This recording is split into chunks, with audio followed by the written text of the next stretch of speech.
The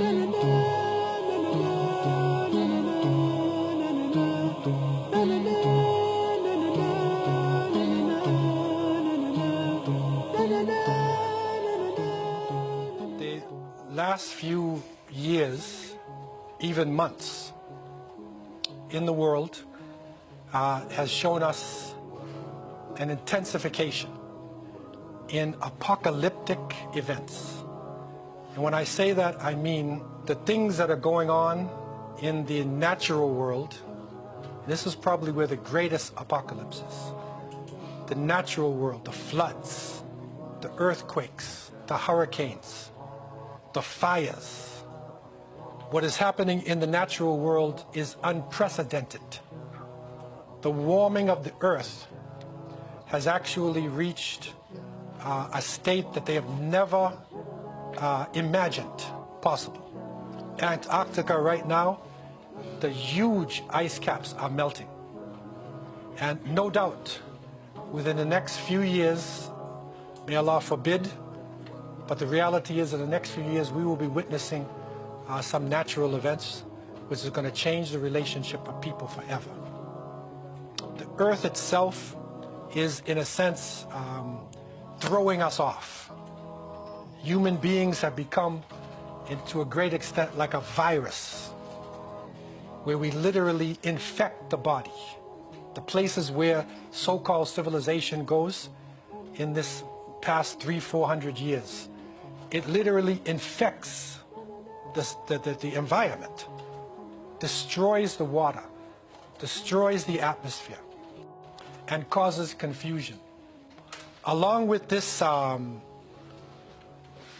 extreme test that we're under, and many of the scientists came to the conclusion, and I learned about this many years ago when I was living in Southern Africa, because the scientists of the world had gathered in South Africa, which they considered to be one of the best places of human life. And they came to the conclusion that we are living in what they call the sixth extinction. Okay, so if you get a chance, Google this thing, sixth extinction in geology, archaeology, and found that, over the past hundreds and thousands of years, that because of climatic change, there have been major extinctions of life forms.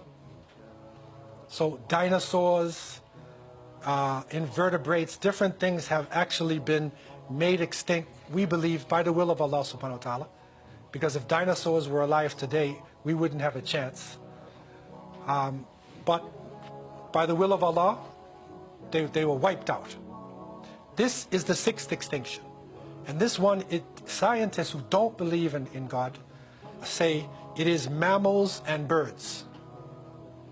Mammals and birds, we are being affected the heaviest by this extinction. And right now, over 50% of the mammals and birds on Earth have been destroyed, never to come back. And this sixth extinction, with the environmental change that is going on, is causing a major uproar and major changes that we are witnessing every day. Politically, the world is now in a very delicate state. Right? It is said that the man with the blonde wig down south, he has his finger on the nuclear button. Serious thing. They have more nuclear weapons, more weapons of mass destruction than any society. And don't forget, they were the only country to use it before. They used it on Hiroshima and Nagasaki. Over 150,000 people died instantly. And the war was already over. The war was over. They did not have to use the bomb. But they dropped the nuclear bomb on Hiroshima in Japan and then Nagasaki. So we are in what they considered to be, and they looked at the time of the world. There's only a few minutes left in actually our existence, politically and militarily. Because if the wrong thing happens and a bomb hits one place and then the reaction goes there would easily be a nuclear war whose fallout could destroy much of what we know as civilization. Economically, we are at the footsteps of a recession. There was a great recession in 2008, right? There is another one which is about to strike again.